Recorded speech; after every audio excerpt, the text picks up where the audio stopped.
नमस्ते। चलिए आज एक बड़ा ही दिलचस्प सफर करते हैं।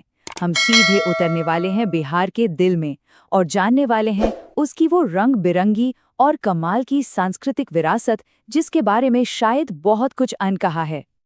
तो शुरू करें। देखिए, जब हम भारत के नक्शे को देखते हैं ना, तो बिहार सिर्फ एक राज्य नहीं दिखता। असल में ये हमारे देश की कई महान कहानियों का, कह सकते हैं, एक तरह से स्टार्टिंग पॉइंट है, ज्ञान और सभ्यता का असली घर। और ये जो बातें हैं ना, ये सिर्फ इतिहास की किताबों में बंद नहीं है, ये तो एक जीती जागती विरासत है। सोचिए, भगवान बुद्ध की जन्मभूमि, नालंदा और विक्रमशिला जैसे दुनिया के सबसे पुराने ज्ञान के केंद्र, ये सब यहीं तो थे। बिहार ने ही भारत की आध्यात्मिक और इंटेलेक्चुअल मतलब बौद्धिक नींव को इतना मजबूत बनाया है। अब इतने भारी भरकम इतिहास के बाद इसका जायका भी तो चखना बनता है कि नहीं? तो चलिए थोड़ी देर के लिए इतिहास की किताबों को साइड में रखते हैं और अपनी भूख जगाते हैं। हमारे इस सफर का पहला पड़ाव है स्वाद का, और शुरुआत होगी बिहार के सबसे मशहूर और सबके प्यारे पकवान से। तो ये लिट्टी चोखा आखिर है क्या? देखिए, ये सिर्फ कोई स्नैक या नाश्ता नहीं है। अरे, इसके हर निवाले में इतिहास का एक टुकड़ा छिपा है। इसकी कहानी सदियों पुरानी है, मगध के दरबार से निकली है। बनता तो ये बड़ी सादी सी चीजों से है, गेहूं और सत्तू यानी भुने हुए चने का आटा, लेकिन इसका स्वाद उफ, लाजवाब होता है। और इसका सारा का सारा जादू ना इसकी सिंप्लिसिटी में ही है। लिट्टी के लिए क्या चाहिए? बस आटा, सत्तू और थोड़ी सी अजवाइन, और उसके साथ जो चोखा होता है उसके लिए बैंगन, आलू और टमाटर का वो एकदम देसी स्मोकी सा मिक्सचर। है ना कमाल? कितनी मामूली सी चीजें हैं, पर जब साथ मिलती हैं तो कुछ बहुत ही खास बन जाता है। अच्छा, तो पेट पूजा तो हो गई, अब जरा मन की दुनिया में चलते हैं, आस्था की तरफ। चलिए अब बिहार के सबसे बड़े महापर्व छठ पूजा के जरिए वहां के विश्वास और श्रद्धा को समझते हैं। तो सवाल ये उठता है कि भाई, छठ पूजा में ऐसा क्या खास है? देखिए, ये कैलेंडर पर मौजूद कोई आम त्योहार नहीं है, ये उससे कहीं ज्यादा है। एक बहुत ही गहरा आध्यात्मिक अनुभव है जो पूरे के पूरे समाज को एक धागे में पिरो देता है। और इसका जवाब छिपा है इसकी जड़ों में।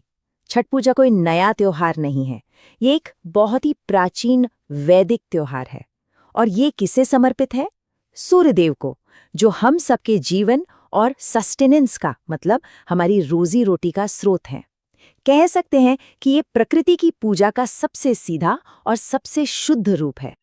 ये त्योहार कोई एक दिन का नहीं, बल्कि 4 दिनों की एक बहुत ही कठिन साधना है। सबसे पहले होता है नहाए खाए, मतलब पवित्र स्नान करके भोजन करना। उसके बाद आता है खरना, ये वो आखिरी भोजन है जिसके बाद 36 घंटों का बहुत ही मुश्किल उपवास शुरू होता है, बिना पानी के। सोचिए। फिर तीसरे दिन डूबते हुए सूरज को सांझ का अर्घ्य दिया जाता है, और चौथे दिन उगते हुए सूरज को भोर का अर्घ्य देकर इस व्रत को पूरा किया जाता है। और जानते हैं छठ पूजा की सबसे खूबसूरत बात क्या है? इसकी बराबरी की भावना। यहाँ कोई ऊंच नीच, कोई पंडित या पुरोहित नहीं होता, सब बराबर हैं। एक ऐसे भगवान के सामने जो सबको दिखाई देता है, सूरज, जो अपनी रोशनी सब पर एक समान डालता है, और भक्त भी उनसे सीधे दिल से प्रार्थना करते हैं। तो इस गहरी भक्ति और आस्था से निकलकर अब हम चलते हैं जोश और कला की दुनिया में।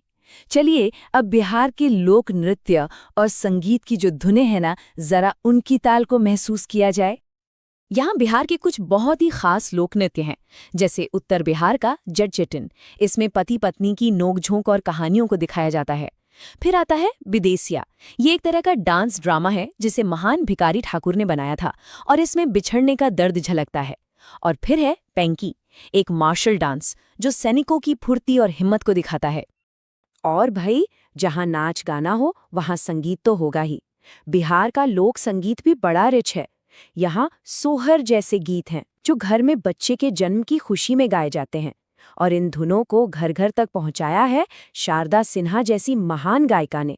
उन्हें तो प्यार से बिहार कोकिला भी कहते हैं। और अब हमारा ये कला का सफर पहुंचता है अपने सबसे ऊंचे मुकाम पर। बिहार की कला के ताज का हीरा, दुनिया को बिहार की सबसे मशहूर देन, जी हाँ, हम बात कर रहे हैं मधुबनी पेंटिंग की। मधुबनी आर्ट, इसे मिथिला आर्ट के नाम से भी जाना जाता है। ये बिहार के मिथिला इलाके का एक बहुत ही खास पेंटिंग स्टाइल है। और जो बात इसे और भी ज़्यादा खास बनाती है वो ये है कि सदियों से इस कला को वहाँ की महिलाओं ने ही संभाला है, एक पीढ़ी से दूसरी पीढ़ी तक पहुँचाया है। जरा इसकी बनाने की तकनीक तो देखिए। कलाकार कोई मॉडर्न ब्रश नहीं, बल्कि अपनी उंगलियां, पेड़ों की टहनियां और निब पेन का इस्तेमाल करते हैं। रंग भी सब नेचुरल होते हैं, पेड़ पौधों से बने हुए। और एक चीज जो हमेशा नोटिस करने वाली है, इन पेंटिंग्स में बहुत ही बारीक ज्योमेट्रिकल पैटर्न होते हैं और कैनवस पर 1 इंच भी जगह खाली नहीं छोड़ी जाती। पर रुकिए, ये कमाल की कला सिर्फ एक ही तरह की नहीं होती। इसके अंदर भी 5 अलग-अलग पारंपरिक स्टाइल हैं। ये 5 स्टाइल कौन-कौन से हैं? पहली है भरनी, जैसा नाम से ही पता चल रहा है, इसमें रंगों को भरा जाता है। फिर है कचनी, जिसमें बारीक लाइन वर्क पर जोर होता है। तीसरी है तांत्रिक, इसमें आपको धार्मिक थीम्स ज्यादा दिखेंगी। चौथी गोदना, जो टैटू आर्ट से इंस्पायर्ड है। और पांचवी है कोहबर, जो खास तौर पर शादी के वक्त दूल्हा दुल्हन के कमरे में बनाई जाती है। तो लिट्टी चोखा के स्वाद से लेकर छठ पूजा की गहरी आस्था और मधुबनी की कला तक हमने बिहार की सांस्कृतिक विरासत की एक छोटी सी झलक देखी। ये सोचने वाली बात है कि इस पूरे सफर में बिहार की इस अमीर विरासत का कौन सा ऐसा पहलू है जो सबसे ज्यादा दिल को छूता है और सोचने पर मजबूर करता है। नमस्ते। चलिए